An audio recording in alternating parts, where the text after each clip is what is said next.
Hello there, all. Welcome to the Common Good podcast, where we're taking it live tonight and listening to and engaging with the words of Martin Luther King Jr. Sorry for the technical difficulty there, and if you've had to move around to different links, something just went wrong, and I don't know what it is, but now we've got it right. So glad that you're here. Hey, it's Martin Luther King Jr. Day 2023. Just want to reflect for a couple of moments here about this. I first started thinking about Martin Luther King Jr. Day, like a lot of people, back in the early 1980s when Martin Luther King Jr. Day was being proposed as a national holiday. I think it was during the Reagan administration when it was finally formalized as a federal holiday.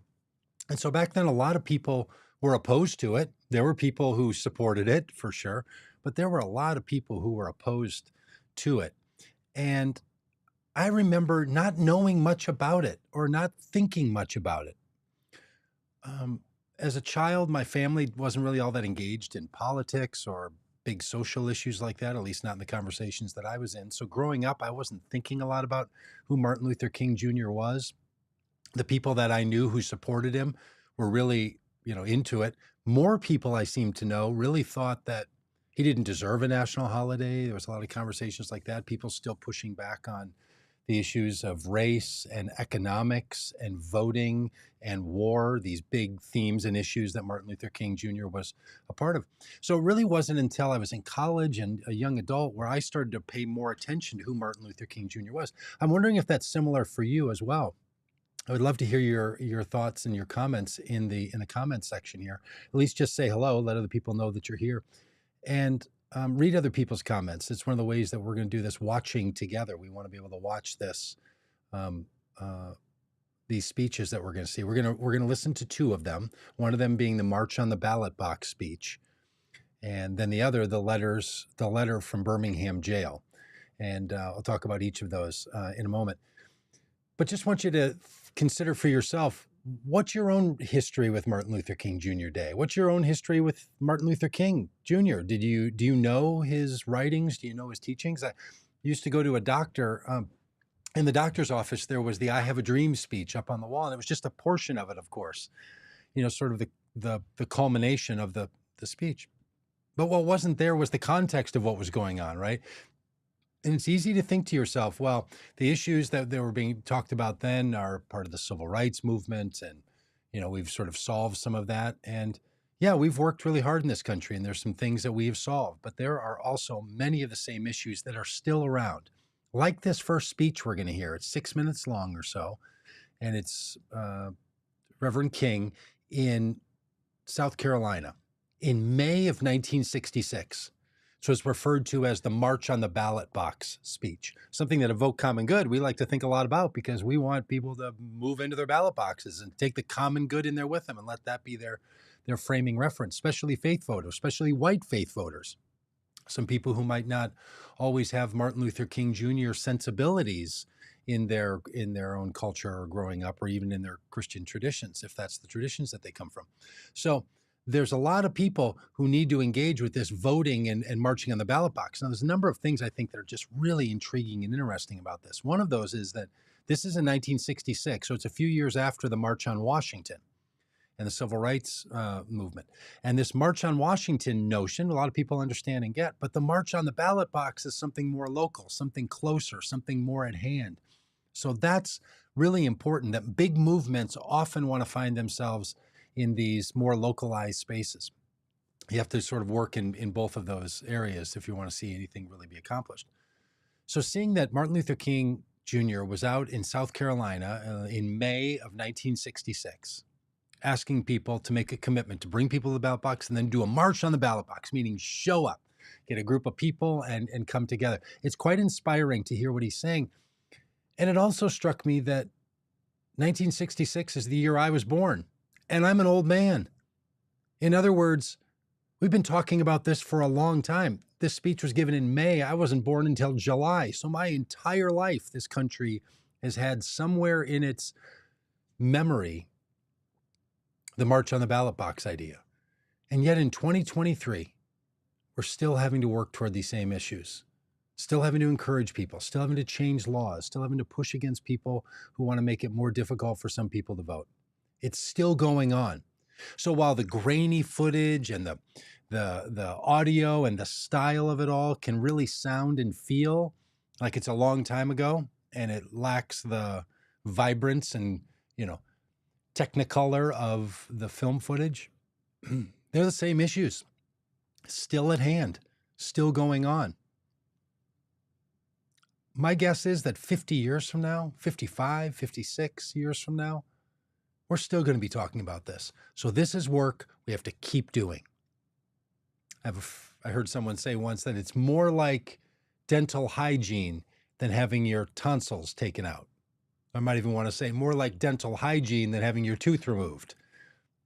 That you could say, well, I had my tooth taken out. Well, these issues, these are ones we have to deal with every single day. Not one day, not one time, not a thing that happened, but something that we stay on top of each and every day. So that's probably why we want to encourage you. So in the comments, if you'd give your thoughts. Then after that, I'll come back on here. We'll chat for a moment. Then we'll listen to a reading of a number of faith leaders reading the text of the letter sent from the Birmingham Jail to faith leaders in the South and in their participation. So here we go. Here's first of all the March on Washington, Martin Luther King Jr. in South Carolina in May of 1966. Have power represented here today, and I come to ask you to go all out to get every Negro in this county registered to vote.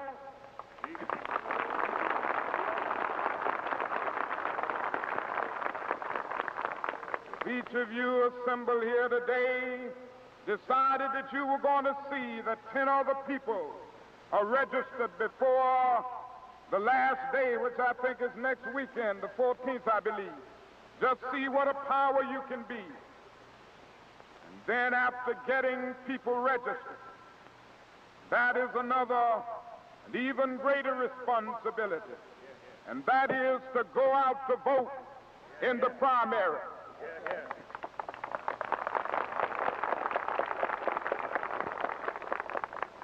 State of South Carolina, during the days of Reconstruction, sent many, many Negroes to the state legislature.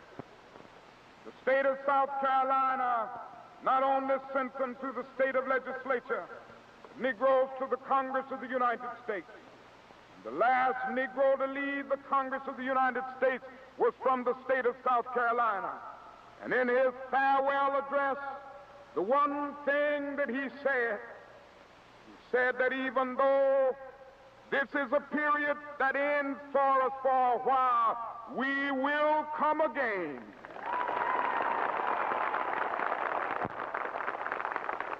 Right here from this county and all over the state of South Carolina, once more we will be able to send to the State House.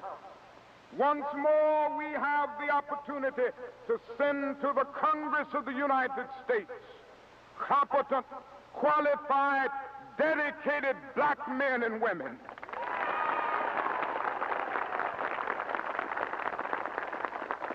Let us on that glad day in June march on ballot boxes. For this is the way we are going to straighten up the South and the nation. Let us march on ballot boxes until somehow we will be able to develop that day. And men will have food and material necessities for their bodies, freedom and dignity for their spirits, education and culture for their minds. Let us march on ballot boxes until men and women will no longer walk the streets in search for jobs that do not exist. Let us march on ballot boxes until the empty stomachs of Mississippi, Alabama, and Georgia, Louisiana, and South Carolina to fill. Let us march on ballot boxes.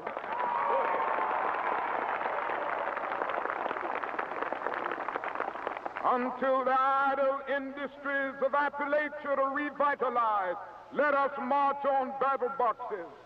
until brotherhood is more than a meaningless word at the end of a prayer, but the first order of business on every legislative agenda. Let us march on ballot boxes.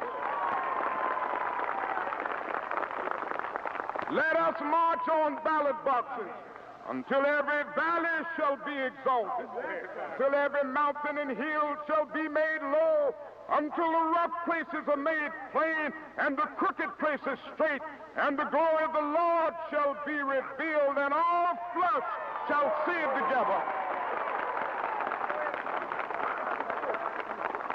Let us march on ballot boxes until we are able to send to the state houses of the South men who will do justly, love mercy, and walk humbly with their God. Let us march on ballot boxes. One day, Mississippi, which has an affinity for the bottom, will be Mississippi, which has an affinity for the top. One day, Alabama, the heart of Dixie, will be Alabama, the heart of democracy. One day, South Carolina will be a better state.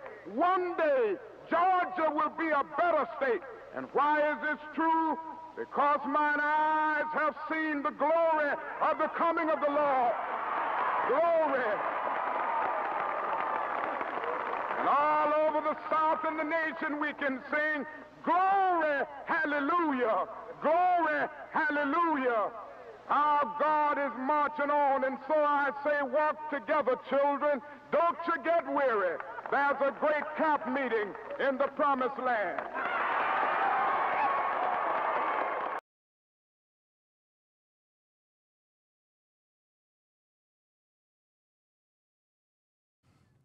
Yeah, it's really great. It's just an incredible speech. Just one given out in a field, one of the days of the many things that Reverend King was up to and the things that he was able to do and the way that he was able to inspire people to care about the United States of America, to care about their faith, to care about their fellow human being.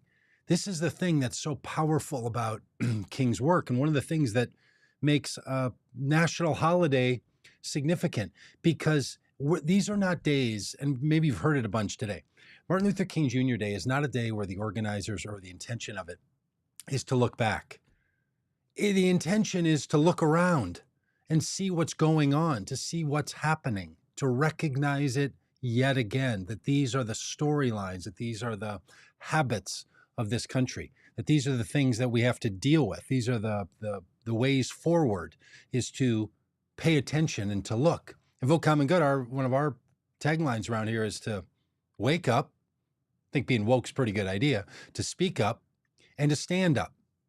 Well, that's what you see in King. You see this notion that you're going to wake up. You see this notion that people are going to stand up like he did. And then, of course, people are going to speak up. So that's what's going on. And this like footage caught from the side and seeing the people sitting on the platform and the people who were in the crowd. These are people for whom the realities that we now look back on and say that was not enough, we're saying those realities are not yet. Think about this. These are people who are so committed for something that has yet to take place, that the promissory note was seen with insufficient funds, as King put it. That the call of people to stay engaged wasn't stay engaged like they did, it's stay engaged like you have to. This is the good news, that we're not just sitting here looking back, we're looking around and finding ways to engage. I heard Al Sharpton say today, today's not a day to take off, today's a day to turn on. That's a great phrase. So this is the kind of thing that has to happen. This is what's happening. I'd love to hear your comments in the chat. We'll keep up if you're watching this later after it's gone live and put comments in there in the chat. We'll keep up with those comments then, because we want to hear different voices. So now what we're going to do is we're going to spend about 49 minutes listening to the letter from Birmingham Jail. This recording that you're going to see was recorded in 2015. I was one of a number of faith leaders that were together at an event, and we had arranged ahead of time that we would read different sections of the letter, and that would be compiled together into this piece. The event was put on, and this video was put together by a group called Red Letter Christians. If you're not familiar with that group yet, go to redletterchristians.org, see what they're up to. It's great. I'm a part of that organization. They'd like you to be a part of that organization. That's how they function.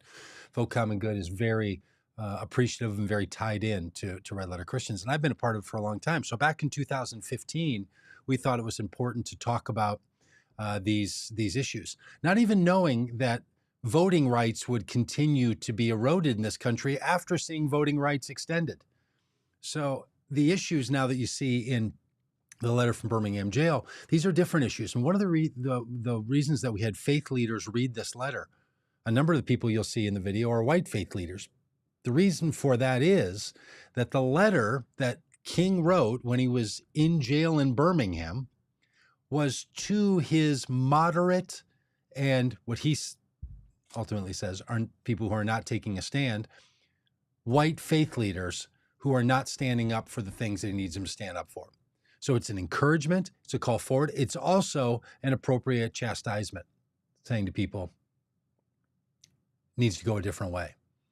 So this is a powerful piece. We'll do a little reflection at the end. I'll look at comments, and we'll share some of those. And this would be a good time to share this video with friends. If you're watching this live on this Martin Luther King Jr. Day 2023. And here it is from 2015, a reading of the letter from Birmingham Jail put together by Red Letter Christians. So enjoy.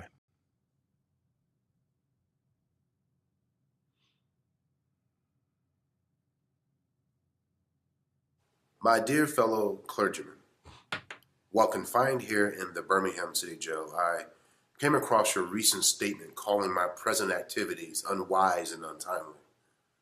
Seldom do I pause to answer criticism of my work and ideas. If I sought to answer all the criticisms that crossed my desk, my secretaries would have little time for anything other than such correspondence in the course of the day, and I would have no time for constructive work. But since I feel that you are men of genuine goodwill and that your criticisms are sincerely set forth, I want to try to answer your statements in what I hope will be patient and reasonable terms. I think I should indicate why I am here in Birmingham, since you have been influenced by the view which argues against outsiders coming in. I have the honor of serving as president of the Southern Christian Leadership Conference, an organization operating in every southern state with headquarters in Atlanta, Georgia. We have some 85 affiliated organizations across the South, and one of them is the Alabama Christian Movement for Human Rights. Frequently, we share staff, educational, and financial resources with our affiliates. Several months ago, the affiliate here in Birmingham asked us to be on call to engage in a nonviolent direct action program if such were deemed necessary. We readily consented, and when the hour came, we lived up to our promise. So I, along with several members of my staff, am here because I was invited here, and I'm here because I have organizational ties here. But more basically, I am in Birmingham because injustice is here. Just as the prophets of the 8th century BC left their villages and carried their "Thus saith the Lord" far beyond the boundaries of their hometowns, and just as the Apostle Paul left his village of Tarsus and carried the gospel of Jesus Christ to the far corners of the Greco-Roman world, so am I compelled to carry the gospel of freedom beyond my own hometown. Like Paul, I must constantly respond to the Macedonian call for aid. Moreover, I am cognizant of the interrelatedness of all communities and states. I cannot sit idly by in Atlanta and not be concerned about what happens in Birmingham. Injustice anywhere is a threat to justice everywhere. We are caught in an inescapable network of mutuality, tied in a single garment of destiny.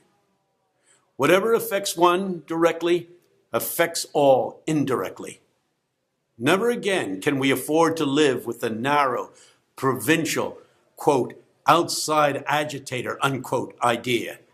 Anyone who lives inside the United States can never be considered an outsider anywhere within its bounds.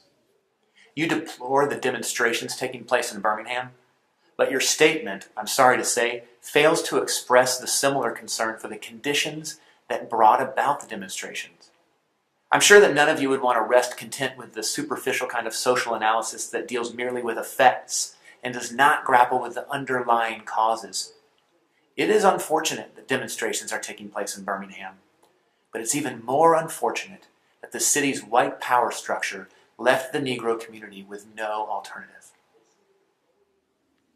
In any nonviolent campaign, there are 4 basic steps: collection of the facts to determine whether injustices exist, negotiation, self-purification, and direct action.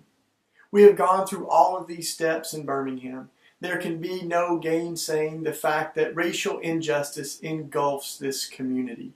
Birmingham is probably the most thoroughly segregated city in the United States. Its ugly record of brutality is widely known. Negroes have experienced grossly unjust treatment in the courts. There have been more unsolved bombings of Negro homes and churches in Birmingham than in any other city in the nation.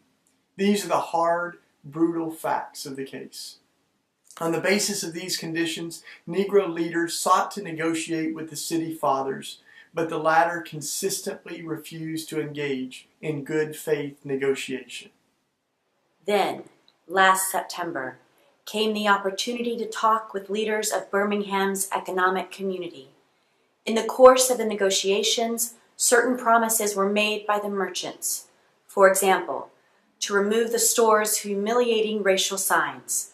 On the basis of these promises, the Reverend Fred Shuttlesworth and the leaders of the Alabama Christian Movement for Human Rights agreed to a moratorium on all demonstrations. As the weeks and months went by, we realized that we were the victims of a broken promise. A few signs, briefly removed, returned. The others remained. As in so many past experiences, our hopes had been blasted, and the shadow of deep disappointment settled upon us. We had no alternative except to prepare for direct action, whereby we would present our very bodies as a means of laying our case before the conscience of the local and the national community. Mindful of the difficulties involved, we decided to undertake a process of self-purification. We began a series of workshops on nonviolence, and we repeatedly asked ourselves, are you able to accept blows without retaliating? Are you able to endure the ordeal of jail? We decided to schedule our direct action program for the Easter season, realizing that except for Christmas, this is the main shopping period of the year. Knowing that a strong economic withdrawal program would be the byproduct of direct action, we felt that this would be the best time to bring pressure to bear on the merchants for the needed change. Then it occurred to us that Birmingham's mayoralty election was coming up in March, and we speedily decided to postpone action until after Election Day. When we discovered that the Commissioner of Public Safety, Eugene Bull Connor, had piled up enough votes to be in the runoff, we decided again to postpone action until the day after the runoff, so that the demonstrations could not be used to cloud the issues. Like many others, we waited to see Mr. Connor defeated, and to this end we endured postponement after postponement. Having aided in this community need, we felt that our direct action program could be delayed no longer. You may well ask, why direct action? Why sit-ins, marches, and so forth? Isn't negotiation a better path? You're quite right in calling for negotiation. Indeed, this is the very purpose of direct action. Nonviolent direct action seeks to create such a crisis and foster such a tension that a community which has constantly refused to negotiate is forced to confront the issue. It seeks to so dramatize the issue that it can no longer be ignored. My citing the creation of tension as a part of the work for the nonviolent resistor may sound rather shocking, but I must confess that I'm not afraid of the word tension. I've earnestly opposed violent tension, but there's a type of constructive, nonviolent tension which is necessary for growth. Just as Socrates felt that it was necessary to create a tension in the mind so that individuals could rise from the bondage of myths and half-truths to the unfettered realm of creative analysis and objective appraisal. We must see the need for nonviolent gadflies to create the kind of tension in society that will help men rise from the dark depths of prejudice and racism to the majestic heights of understanding and brotherhood. That will help men rise from the dark depths of prejudice and racism to the majestic heights of understanding and brotherhood. The purpose of our direct action program is to create a situation so crisis-packed that it will inevitably open the door to negotiation. I therefore concur with you in your call for negotiation. Too long has our beloved Southland been bogged down in a tragic effort to live in monologue rather than dialogue. One of the basic points in your statement is that the action that I and my associates have taken in Birmingham is untimely. One of the basic points in your statement is that the action that I and my associates have taken in Birmingham is untimely. Some have asked, why didn't you give the new city administration time to act? The only answer that I can give to this query is that the new Birmingham administration must be prodded about as much as the outgoing one before it will act. We are sadly mistaken if we feel that the election of Albert Boutwell as mayor will bring the millennium to Birmingham.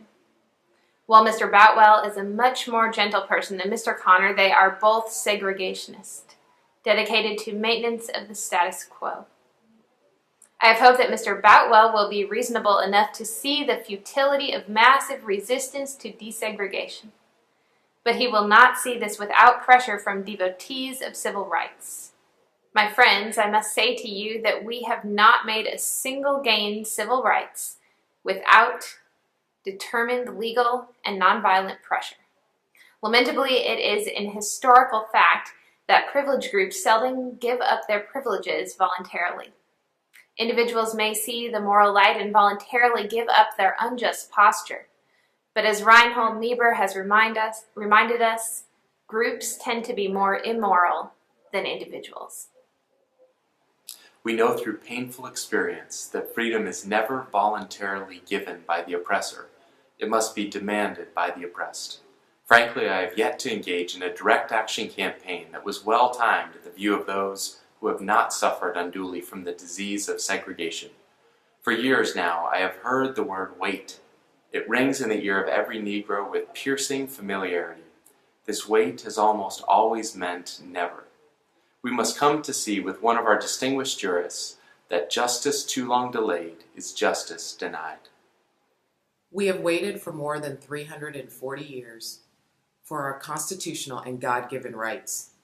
The nations of Asia and Africa are moving with jet-like speed toward gaining political independence, but we stiff creep at horse and buggy pace toward gaining a cup of coffee at a lunch counter.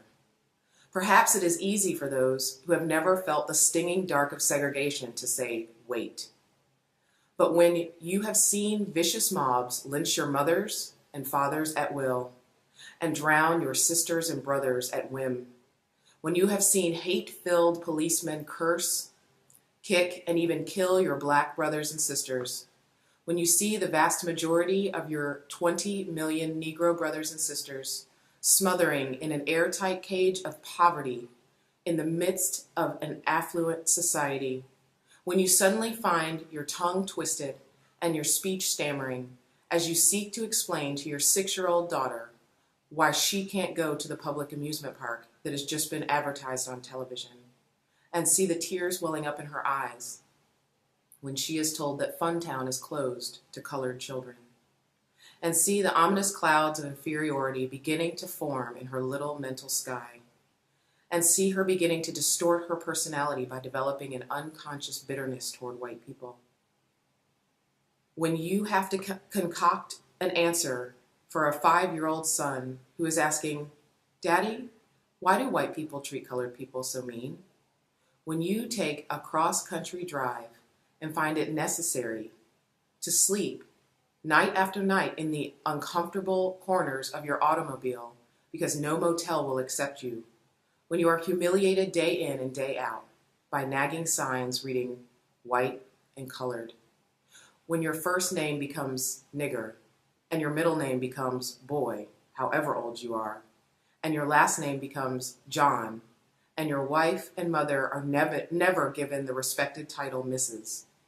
When you are harried by day and haunted by night by the fact that you are a Negro, living constantly at a tiptoe stance, never quite knowing what to expect next, and are plagued with inner fears and outer resentments. When you go forever fighting a degenerating sense of nobodiness, then you will understand why we find it difficult to wait. There comes a time when the cup of endurance runs over, and men are no longer willing to be plunged into the abyss of despair. I hope, sirs, you can understand our legitimate and unavoidable impatience. You express a great deal of anxiety over our willingness to break laws. This is certainly a legitimate concern. Since we so diligently urge people to obey the Supreme Court's decision of 1954 outlawing segregation in the public schools, at first glance it may seem rather paradoxical for us to consciously break laws. One may want to ask, how can you advocate breaking some laws and obeying others? The answer lies in the fact that there are two types of laws, just and unjust.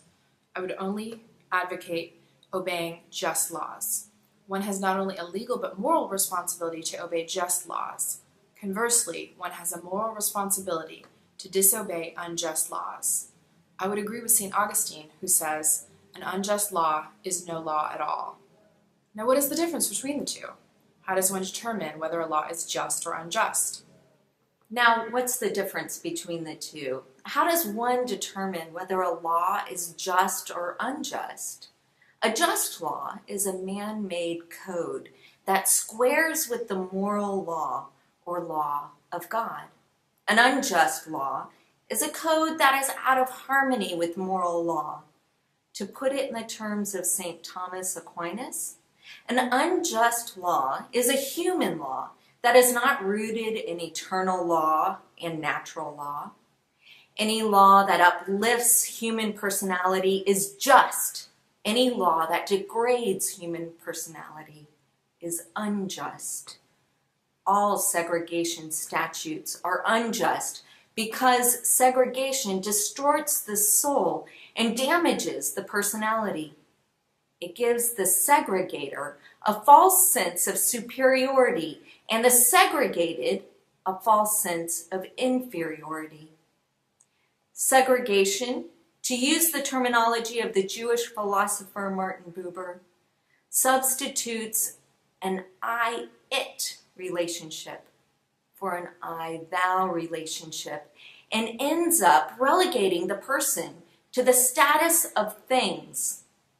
Hence, segregation is not only politically, economically, and sociologically unsound, it is morally wrong and awful. Paul Tillich said that sin is separation. Is not segregation an existential expression of man's tragic separation, his awful estrangement, his terrible sinfulness? Thus, it is that I can urge men to obey the 1954 decision of the Supreme Court, for it is morally right, and I can urge them to disobey segregation ordinances, for they are morally wrong. I can urge them to disobey segregation ordinances, for they are morally wrong.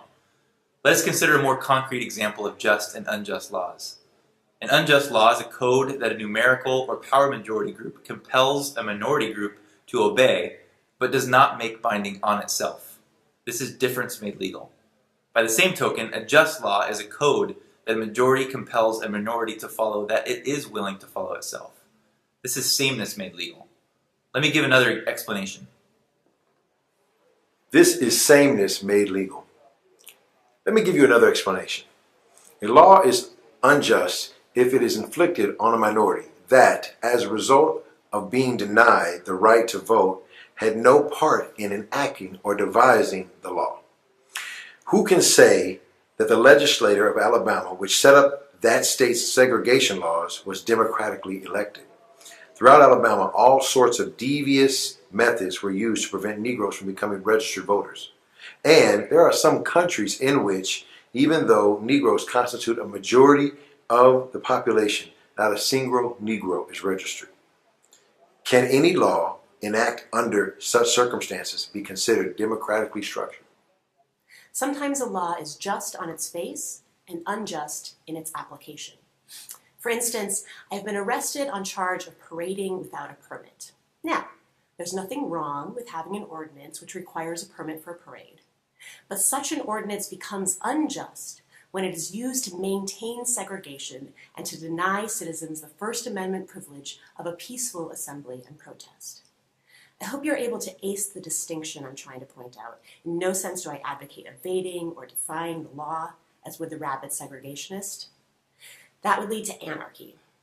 One who breaks an unjust law must do so openly, lovingly, and with a willingness to accept the penalty. I submit that an individual who breaks a law that conscience tells him is unjust and who willingly accepts the penalty of imprisonment in order to arouse the conscience of the community over its injustice is in reality expressing the highest respect for law. Of course, there's nothing new about this kind of civil disobedience. It was evidenced sublimely in the refusal of Shadrach, Meshach, and Abednego to obey the laws of Nebuchadnezzar, on the ground that a higher moral law was at stake. It was practiced superbly by the early Christians who were willing to face hungry lions and the excruciating pain of chopping blocks, rather than submit to certain unjust laws of the Roman Empire. To a degree, academic freedom is the reality today, because Socrates practiced civil disobedience. In our own nation, the Boston Tea Party represented a massive act of civil disobedience. We should never forget that everything Adolf Hitler did was legal, and everything the Hungarian freedom fighters did in Hungary was illegal. It was illegal to aid and comfort a Jew in Hitler's Germany. Even so, I'm sure that had I lived in Germany at the time, I would have aided and comforted my Jewish brothers. If today I lived in a communist country where certain principles dear to the Christian faith are suppressed, I would openly advocate disobeying that country's anti-religious laws. I would openly advocate disobeying that country's anti-religious laws. I must make two honest confessions to you, my Christian and Jewish brothers. First, I must confess that over the past few years I've been gravely disappointed with the white moderate. I have almost reached the regrettable conclusion that the Negro's great stumbling block in his stride toward freedom is not the white citizens' counselor or the Ku Klux Klaner, but the white moderate, who is more devoted to order than to justice, who prefers a negative peace, which is the absence of tension, to a positive peace, which is the presence of justice, who constantly says, I agree with you in the goal you seek, but I cannot agree with your methods of direct action, who paternalistically believes that he can set the timetable for another man's freedom, who lives by a mythical concept of time, and who constantly advises the Negro to wait for a more convenient season. Shallow understanding from people of goodwill is more frustrating than the absolute misunderstanding of people of ill will. Lukewarm acceptance is much more bewildering than outright rejection. I'd hoped that the white moderate would understand that law and order exists. Lukewarm acceptance is much more bewildering than outright rejection. I'd hoped that the white moderate would understand that law and order exist for the purpose of establishing justice, and that when they fail in this purpose, they become the dangerously structured dams that block the flow of social progress. I had hoped that the white moderate would understand that the present tension in the South is a necessary phase of the transition from an obnoxious negative space in which the Negro passively accepted his unjust plight to a substantive and positive peace, in which all men will respect the dignity and worth of human personality. Actually, we who engage in nonviolent direct action are not the creators of tension. We merely bring to the surface the hidden tension that is already alive. We bring it out in the open, where it can be seen and dealt with, like a boil that can never be cured so long as it is covered up, must be opened with all its ugliness to the natural medicines of air and light. Injustice must be exposed, with all the tension and its exposure creates, to the light of human conscience and the air of national opinion before it can be cured. In your statement, you assert that our actions, even though peaceful, must be condemned because they precipitate violence.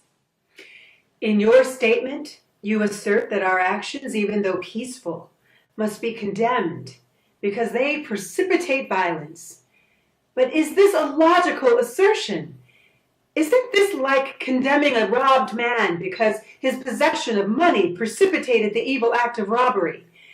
Isn't this like condemning Socrates because his unswerving commitment to truth and his philosophical inquiries precipitated the act by the misguided populace in which they made him drink hemlock? Isn't this like condemning Jesus because his unique God consciousness and never ceasing devotion to God's will precipitated the evil act of crucifixion?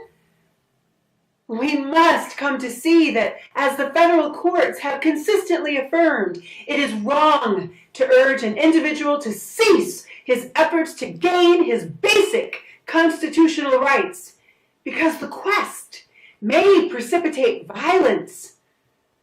Society must protect the robbed and punish the robber. I had also hoped that the white moderate would reject the myth concerning time in relation to the struggle for freedom. I have just received a letter from a white brother in Texas. He writes, "All Christians know that colored people will receive equal rights eventually, but it is possible that you are in too great a religious hurry. It has taken Christianity almost 2,000 years to accomplish what it has. The teachings of Christ take time to come to earth." Such an attitude stems from a tragic misconception of time, from the strangely rational notion that there is something in the very flow of time that will inevitably cure all its ills. Actually, time itself is neutral. It can be used either destructively or constructively. More and more, I feel that the people of ill will have used time much more effectively than have the people of goodwill. We will have to repent in this generation, not merely for the hateful words and actions of the bad people, but for the appalling silence of the good people. Human progress never roils in on wheels of inevitability. It comes through the tireless efforts of men willing to be co-workers with God, and without this hard work, time itself becomes an ally of the forces of social stagnation. We must use time creatively in the knowledge that the time is always right to do right. Now is the time to make real the promise of democracy and transform our pending national elegy into a creative psalm of brotherhood. Now is the time to lift our national policy from the quicksand of racial injustice to the solid rock of human dignity. You speak of our activity in Birmingham as extreme. At first, I was rather disappointed that fellow clergymen would see my nonviolent efforts as those of an extremist. I began thinking about the fact that I stand in the middle of two opposing forces in the Negro community. One is a force of complacency, made up in part of Negroes who, as a result of long years of oppression, are so drained of self-respect and a sense of somebodyness that they've adjusted to segregation, and in part of a few middle-class Negroes who, because of a degree of academic and economic security, and because in some ways they profit by segregation, have become insensitive to the problems of the masses. The other force is one of bitterness and hatred, and it comes parallelly close to advocating violence. It is expressed in the various black nationalist groups that are springing up across the nation, the largest and best known being Elijah Muhammad's Muslim movement, nourished by the Negro's frustration over the continued existence of racial discrimination. This movement is made up of people who have lost faith in America, who have absolutely repudiated Christianity, and who have concluded that the white man is an incorrigible devil. I've tried to stand between these two forces, saying that we need emulate neither the do-nothingism of the complacent nor the hatred and despair of the black nationalist. For there is a more excellent way of love and nonviolent protest. I'm grateful to God that through the influence of the Negro Church, the way of nonviolence became an integral part of our struggle. If this philosophy had not emerged, by now many streets of the South would, I am convinced, be flowing with blood. And I am further convinced that if our white brothers dismiss as rabble-rousers and outside agitators those of us who employ nonviolent direct action, and if they refuse to support our nonviolent efforts, millions of Negroes will, out of frustration and despair, seek solace and security in black nationalist ideologies, a development that would inevitably lead to a frightening racial nightmare. Oppressed people cannot remain oppressed forever. The yearning for freedom eventually manifests itself, and that is what has happened to the American Negro. Something within has reminded him of his birthright of freedom, and something without has reminded him that it can be gained. Consciously or unconsciously, he has been caught up by the zeitgeist, and with his black brothers of Africa and his brown and yellow brothers of Asia, South America, and the Caribbean, the United States Negro is moving with a sense of great urgency toward the promised land of racial justice. If one recognizes this vital urge that has engulfed the Negro community, one should readily understand why public demonstrations are taking place. The Negro has many pent-up resentments and latent frustrations, and he must release them. So let him march. Let him make prayer pilgrimages to the city hall. Let him go on freedom rides and try to understand why he must do so. If his repressed emotions are not released in nonviolent ways, then they will seek expression through violence. This is not a threat, but a fact of history. So I have not said to my people, get rid of your discontent. Rather, I have tried to say that this normal and healthy discontent can be channeled into the creative outlet of nonviolent direct action. And now, this approach is being termed extremist. But though I was initially disappointed at being categorized as an extremist, as I continued to think about the matter, I gradually gained a measure of satisfaction from the label. Was not Jesus an extremist for love? Love your enemies. Bless them that curse you. Do good to them that hate you. And pray for them which despitefully use and persecute you. Was not Amos an extremist for justice? Let justice roll down like waters, and righteousness like an ever-flowing stream. Was not Paul an extremist for the Christian gospel? I bear in my body the marks of the Lord Jesus. Was not Martin Luther an extremist? Here I stand. I cannot do otherwise, so help me God. And John Bunyan. I will stay in jail to the end of my days before I make a butchery of my conscience. And Abraham Lincoln. This nation cannot survive half slave and half free. And finally, Thomas Jefferson. We hold these truths to be self-evident, that all men are created equal. So you see, the question is not whether we will be extremists, but what kind of extremists we will be. Will we be extremists for hate or for love? Will we be extremists for the preservation of injustice or for the extension of justice? And in that dramatic scene on Calvary's Hill, 3 men were crucified. And we must never forget that all 3 men were crucified for the same crime. The exact same crime. The crime of extremism. You see, 2 were extremists for immorality, and thus they fell below their environment. But the third, Jesus Christ, was an extremist for love, for truth, for goodness, and thereby rose above his environment. So perhaps the South, the nation, and even the world, we are in dire need of creative extremists.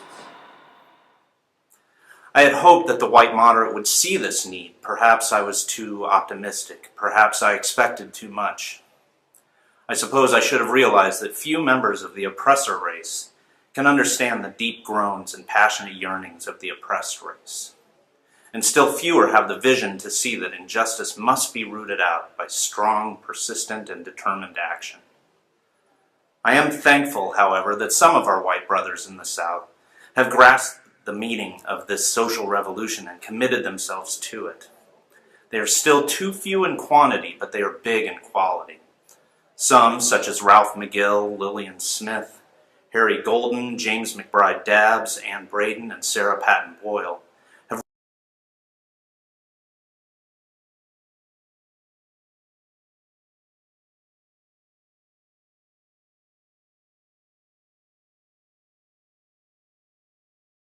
written about our struggle in eloquent and prophetic terms. Others have marched with us down nameless streets of the South. They have languished in filthy, roach-infested jails, suffering the abuse and brutality of policemen who view them as dirty nigger lovers. Unlike so many of their moderate brothers and sisters, they have recognized the urgency of the moment and sensed the need for powerful action antidotes to combat the disease of segregation. Let me take note of my other major disappointment. I've been so greatly disappointed with the white church and its leadership. Of course, there are some notable exceptions. I'm not unmindful of the fact that each of you has taken some significant stance on this issue. I commend you, Reverend Stallings, for your Christian stand on this past Sunday in welcoming Negroes to your worship service on a non-segregated basis. I commend you, the Catholic leaders of the state, for integrating Spring Hill College several years ago. But despite these notable exceptions, I must honestly reiterate that I've been disappointed with the church. But despite these notable exceptions, I must honestly reiterate that I have been disappointed with the church. I do not say this as one of those negative critics who can always find something wrong with the church. I say this as a minister of the gospel who loves the church, who was nurtured in its bosom, who has been sustained by its spiritual blessings, and who will remain true to it as long as the cord of Rio shall lengthen.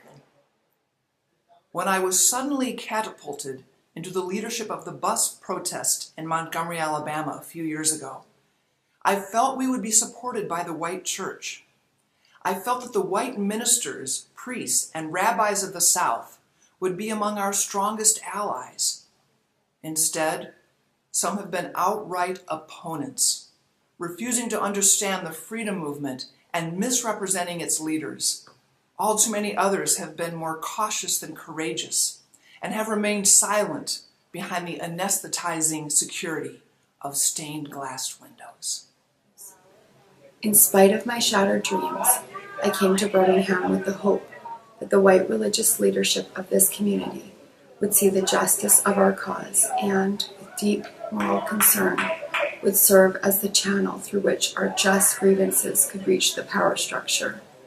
I had hoped that each of you would understand, but again, I have been disappointed. I have heard numerous Southern religious leaders admonish their worshipers to comply with the desegregation decision because it is the law, but I have longed to hear white ministers declare, "Follow this decree, because integration is morally right and because the Negro is your brother." I have heard numerous Southern religious leaders admonish their worshipers to comply with a desegregation decision because it is the law. But I have longed to hear white ministers declare, "Follow this decree because integration is morally right and because the Negro is your brother." In the midst of blatant injustices inflicted upon the Negro, I watched white churchmen stand on the sideline and mouth pious irrelevancies and sanctimonious trivialities. In the midst of a mighty struggle to rid our nation of racial and economic injustice, I have heard many ministers say, "Those are social concerns with which the gospel has no real concern." And I watched many churches commit themselves to a completely otherworldly religion, which makes a strange, unbiblical distinction between body and soul, between the sacred and the secular. I have traveled the length and breadth of Alabama, Mississippi, and all the other southern states. On sweltering summer days and crisp autumn mornings, I have looked at the South's beautiful churches with their lofty spires pointing heavenward. I have beheld the impressive outlines of her massive religious education buildings. Over and over, I have found myself asking, What kind of people worship here?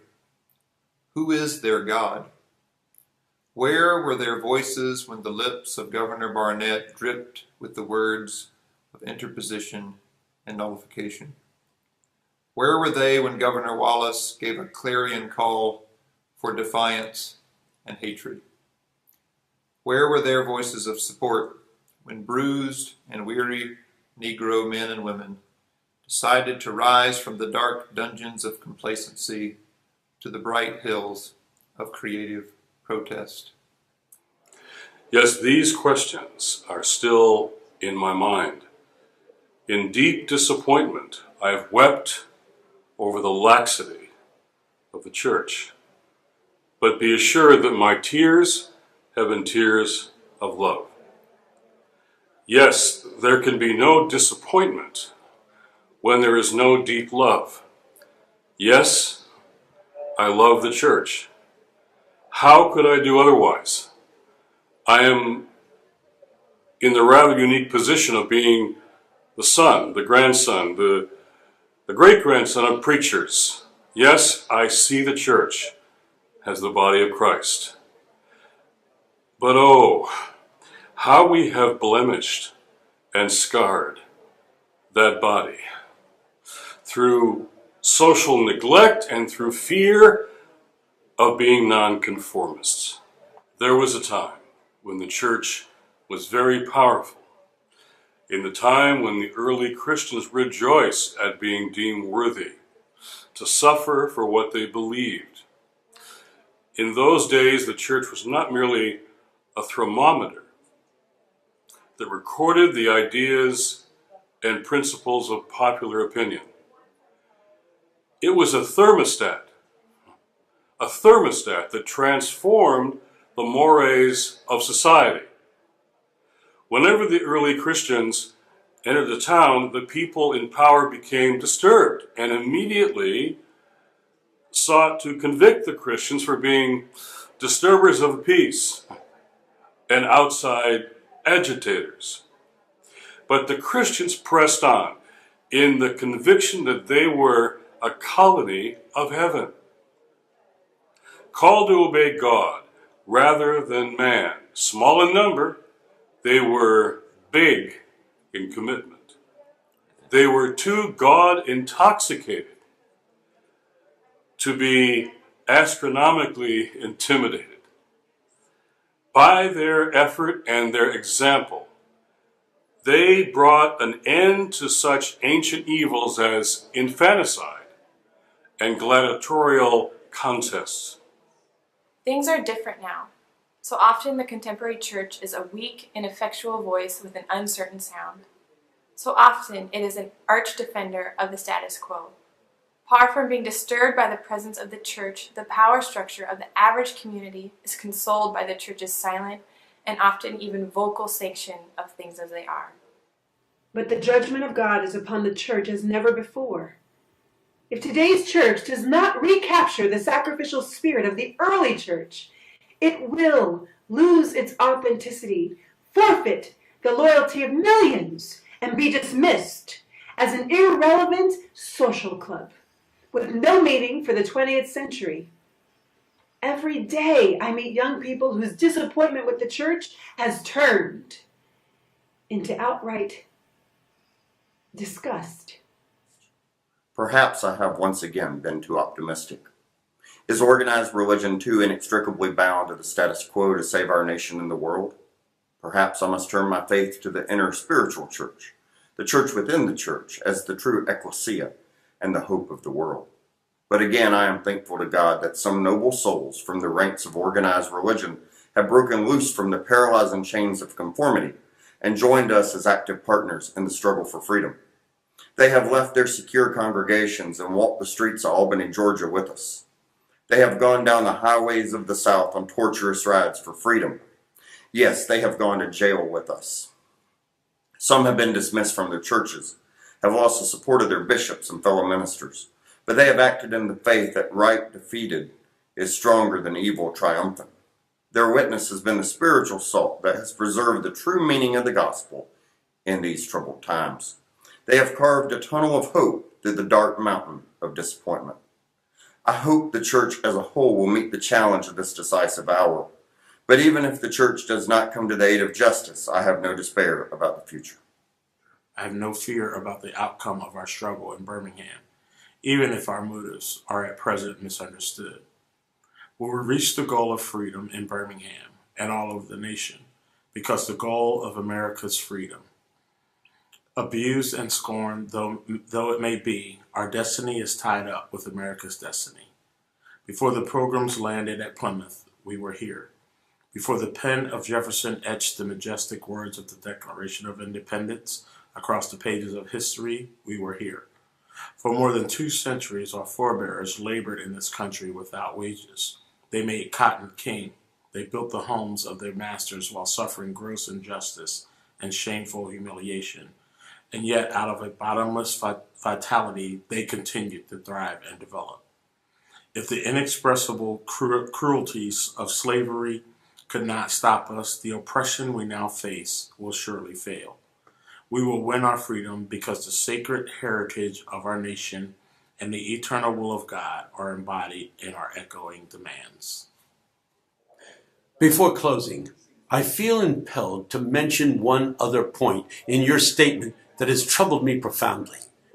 You warmly commended the Birmingham police force for keeping order and preventing violence. I doubt that you would have so warmly commended the police force if you had seen its dogs sinking their teeth into unarmed, non-violent Negroes. I doubt that you would so quickly commend the policemen if you were to observe their ugly and inhumane treatment of Negroes here in the city jail, if you were to watch them push and curse old Negro women and young Negro girls, if you were to see them slap and kick old Negro men and young boys, if you were to observe them as they did on 2 occasions, refuse to give us food because we wanted to sing our grace together, I cannot join you in your praise of the Birmingham Police Department. It is true that the police have exercised a degree of discipline in handling the demonstrators. In this sense, they have conducted themselves rather non-violently in public. But for what purpose? To preserve the evil system of segregation. Over the past few years, I have consistently preached that nonviolence demands that the means we use must be as pure as the ends we seek. I have tried to make it clear that it is wrong to use immoral means to attain moral ends. But now I must affirm that it is just as wrong, or perhaps even more so, to use moral means to preserve immoral ends. Perhaps Mr. Connor and his policemen have been rather nonviolent in public, as was Chief Pritchett in Albany, Georgia. But they have used the moral means of nonviolence to maintain the immoral end of racial injustice. As T.S. Eliot has said, the last temptation is the greatest treason, to do the right deed for the wrong reason. I wish you had commended the Negro sit-ins and demonstrations of Birmingham for their sublime courage, the willingness to suffer, and their amazing discipline in the midst of great provocation. One day the South will recognize its real heroes. There will be the James Merediths with the noble sense of purpose that enables them to face jeering and hostile mobs, and with the agonizing loneliness that characterizes the life of the pioneer. There will be the old, oppressed, battered Negro woman symbolized in a 72-year-old woman in Montgomery, Alabama, who rose up with a sense of dignity and with her people decided not to ride segregated buses. And who responded with ungrammatical profundity to one who inquired about her weariness. My feet is tired, but my soul is at rest. They will be the young high school and college students, the young ministers of the gospel, and a host of their elders, courageously and non-violently sitting in at lunch counters and willingly going to jail for conscience sake. One day the South will know that when these disinherited children of God sat down at lunch counters, they were in reality standing up.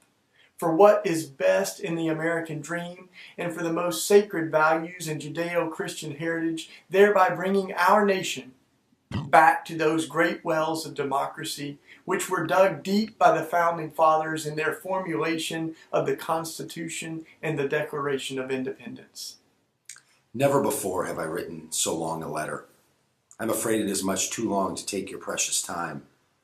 I can assure you that it would have been much shorter if I had been writing from a comfortable desk. But what else can one do when he is alone in a narrow jail cell, other than write long letters, think long thoughts, and pray long prayers? If I have said anything in this letter that overstates the truth and indicates an unreasonable impatience, I beg you to forgive me. If I have said anything that understates the truth and indicates my having a patience that allows me to settle for anything less than brotherhood, I beg God to forgive me. I hope this letter finds you strong in the faith. I also hope that circumstances will soon make it possible for me to meet each of you, not as an integrationist or a civil rights leader, but as a fellow clergyman and a Christian brother. Let us all hope that the dark clouds of racial prejudice will soon pass away and the deep fog of misunderstanding will be lifted from our fear-drenched communities. And in some not too distant tomorrow, the radiant stars of love and brotherhood will shine over our great nation with all their scintillating beauty. Yours for the cause of peace and brotherhood, Martin Luther King Jr. I mean, it's really stunning, is it not? It is just an extraordinary,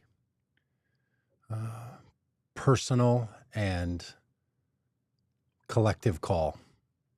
It's amazing. Perhaps you want to go back like I want to and listen to other segments. There's a number of places, of course, where online you can find the text itself and look at those. I'm struck by a couple of things. First, I want to put up Kelly's comment, and if you have comments, I'd love to put those up as well. Here, Kelly says that section on why we can't wait, why waiting almost always means never, is so powerful every time I hear it. The rest of the letter, it's so relevant to what's happening today. And yeah, Kelly, that's exactly what I was feeling. Not just that history rhymes, which is a common phrase, but that history is just actions that are still happening. I mean, there's no break from when these actions were taking place that the Reverend King is alerting us to today. There's no break in time. Time is continuous. There's no break in action. People are still alive. Some people are still doing these things. People who used to behave in these ways have changed their ways. Like, it is a continuous flow of these issues. Not just it was then and is repeating now. It is that it is still going on, and the work still needs to go on. So many times I've thought, boy, I wish I had put it that way, or I wish someone had said those things to me when I was making an argument that King is so clearly re-describing. So it's an incredibly powerful piece. And just imagine for a moment, this is a man with a notepad and a pen or a pencil. I don't know. I'm surprised when I was listening to it, I was thinking, why don't I know more about the details? Maybe that's just an easy Google search to find out what means he used to actually write these things. It's, 49 pages long or something in text, I think, if somebody, 49 minutes long, rather, in text. The hours that it took to write this and to think about it, and just the beauty and the flow is incredible. The eloquence in the difficulty of people trying to say, hey, you shouldn't be here trying to bring about something better because you're an outsider. The way he takes on that insider-outsider thing, just amazing. And we can all learn from it. And the eloquence and the vocabulary itself, just incredible use of the human language, written in in a jail, like no resources there, no quotes, nothing to pull from, not a, I wrote this earlier, I'm going to go remind myself what it is. No, obviously, cut and paste. No Grammarly to use to sharpen the language. No co-editor, no co-writer to say maybe shorten this, make this a little longer. None of that. A man from the heart writing to others. In the text, Reverend King alludes to people. He alludes to biblical references. It's not lost on anyone that the Apostle Paul wrote a number of the things that are categorized as scripture in the New Testament from a jail. And we call those words inspired. One might do well to think the same of this. These are inspired pieces. It's also particularly struck by the argument there at the end that the means of our work need to match the ends that we desire. How about that? The way we are needs to match the what we want. It's incredibly powerful. And a crucially important piece to all of this, that the way we're going to be, because as we all know, you can spend your time thinking about these issues and get you riled up and maybe even cause you to behave in ways you wouldn't want to behave, justifying it by the outcomes that you're going to get from it, but that the means must match the ends that we desire. If you have comments, I have a few more, but if you have comments, please put them in the chat, and I'll put them up on the screen. This humility that you see in the text, including that those final words, if I have overstated, may God forgive me. If I have understated anything, may I be held accountable and responsible. I mean, just simply incredible, the eloquence and the care. The final note that I have on this, and feel free to put your comments in if you want them to be included here. Martin Luther King Jr. names names. This is something that I've learned over the last 5 years.